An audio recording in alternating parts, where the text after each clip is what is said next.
It's been a minute. Trev's trade page. I'm the Trev. That's too sweet. Anyway, guess I'm not gonna lie. It's been a while since I've posted anything on this channel, be it long form video or a short. And well, I'd love to say that I got stuff incoming and I have boxes here and there. Truth is, the economy is not being very nice to me. Or I can imagine not very nice to anyone. I grew up on the belief that you pump into the economy and it's healthy and it's fine, but the more you pump into the economy now, the worse it just gets. But anyway, I'm ranting. So instead of letting this channel fade into, what's the word I'm looking for? Inactive, and in an effort to get more content out of here, well, the Trev figured he would go over and review some of the cards that I've opened in the past. Now, when I say this, I'm talking about like boxes of cards, not like just random packs here and there. There might be an occasional exception to the rule where I talk about ones that you can't necessarily buy the box of, but we'll cross that bridge when we get there. But either way, I figured we'd start Trev talking about his favorite products by starting to talk about one of his favorite sets that he really didn't buy a lot of, but I wished I did. Today I'm talking about, or at least reviewing, 2003-04 Private Stock Reserve. Let's talk about it. Alright, this Private Stock Reserve came out in January of 2004 by Pacific. And, well, Pacific was a nice addition to the monopoly that was going to become Upper Deck at some point in time, but the fact that, this product, for me anyway, stood out over anything Upper Deck was doing was a nice change of pace. Not that I'm anti-Upper Deck, that's not the case at all. It's just variety is always the spice of life. Yeah, I know. Sounds kind of creepy when I say it that way. 8 packs a box, 8 cards a pack. And in any given pack, for hobby anyway, you can find 1 rookie per box, which is numbered to 99. Again, the big hunt for this year was Fleury, Bergeron, Stahl, Horton, and to a lesser extent Ruutu. I mean, now in retrospect, you could add Burns to that mix. Brown. It was a stat class. Every pack in your 8-pack box had a game used card in it, and in one of those packs was a patch. A patch per box. Jerseys were usually limited to 1,000 or less, with patches being numbered to 200 or less. And while the odds were, fairly good that you hit more than a one-color patch, they weren't stacked so in my favor. In the one box I opened, I think my patch was a single-color Chris Drury. So while you could have a good patch, it might take you a while to bust one. There's also the red variant of this set, which came in all the hobby boxes. I believe it was 1 or 2 per box. I might be wrong on that, but base set was numbered to 199. The rookies numbered to 225, and the game used being numbered to 50 or less. On top of that, you also had the retail variation of it. Now, the easiest way to tell retail from hobby is retail is silver, hobby is gold. Rookies in the retail, again, were 1 per box and were numbered at a $12.99.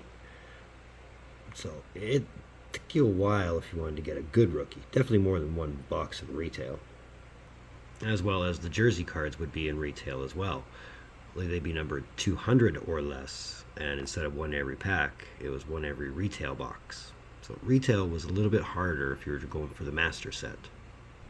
And then for retail, you had blue, with the base set being numbered to 350, the rookies being numbered to 250 or less, and the game used being numbered to 25 or less. And again, at 1 per retail box, you might be swinging and missing before you get a good one.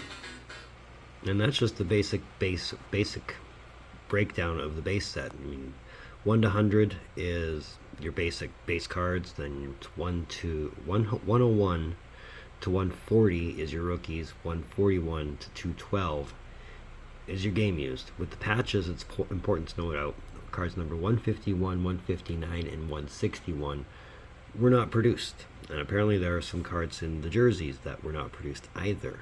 So again, if you're going for the master set, and I attempted it once or twice, there's your stumbling blocks. Now, it's more than just base cards, rookies, and jerseys. There was actual insert sets as well. Class Act was a 12-card insert set, which introduced you to the rookies, or the rookie class for 0304. They dropped one every 9 packs, so that was one of your easier ways to come into a flurry. Increased Security was a 16-card insert set, which focused on the goalies. Those dropped one every 5 packs. Rising Stock was an insert set that focused more on the up-and-coming players in the league, the sophomores, the not-so-far-off Rookie of the Years, Kovalchuk. Those came one every 9 packs. Was not a hard one to complete. Pacific Complete was something they dropped either 1 or 2 every pack, and this was a cross-promotional set they put in with all their releases, be it Pacific Calder, Crown Royal, Pacific Heads Up, Private Stock Reserve, Private Stock Titanium, or Quest for the Cup. And again, a easier, cheaper way to come into a Marc-Andre Fleury, if that was your thing. And then lastly, you had Moments in Time, which was another 10-card insert set, but this was one every 17 packs, so one every 3 boxes. They made you dig, and, well, I mean, thankfully, being how the market has changed between now and then, it's a lot easier to come into these ones. Now, for me, what I like most about this was a jersey card every pack.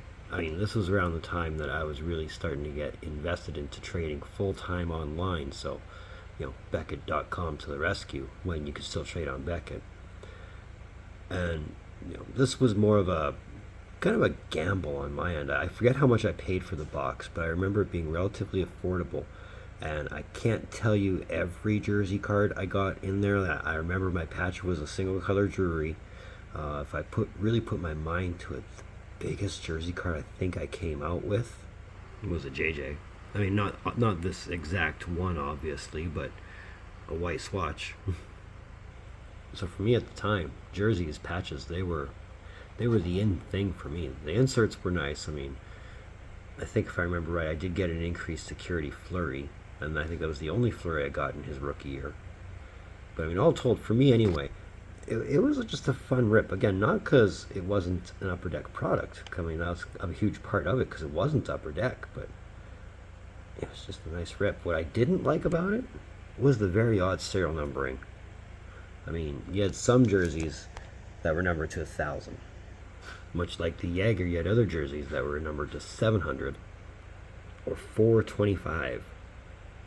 Interesting. Like for the lower print run stuff, I get it, but a 675, that's just weird. My only other gripe with it is the jersey selection and how some players should have made a game use card instead of a base card. For example, someone like Nicholas Lidstrom should have been a jersey card, or even Dominic Hasek.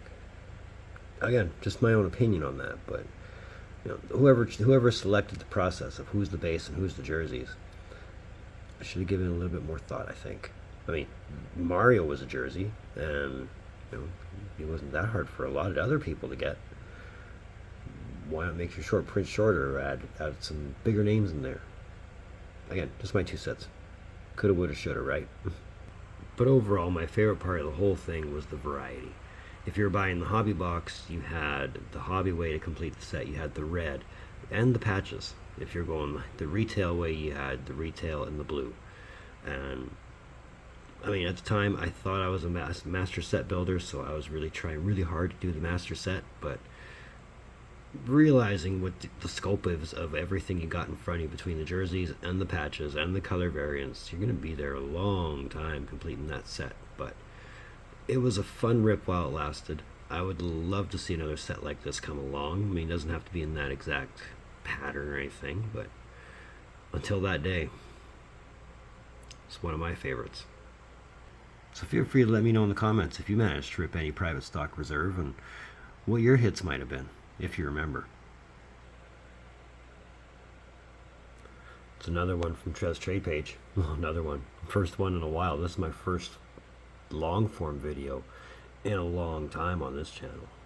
Expect to see them regularly on top of, the shorts and all that. But either way, I want to thank you for tuning in, especially if you've made it to this part. And if you've made it this far, hey, you know what I'd really appreciate? A thumbs up. That way I know, A, you're digging my stuff, B, that you were here, or even if you're just saying hi. I'm down for any of that. If you want to, that red button that says subscribe all over it. Come on, we're trying to get to 100. I mean, the hockey channel is almost at halfway to 5. Let's see if we can get to 100 before they get to 5. So hit that red button. It'll make you feel good. It'll make me feel good. And how about the algorithm? Something fierce.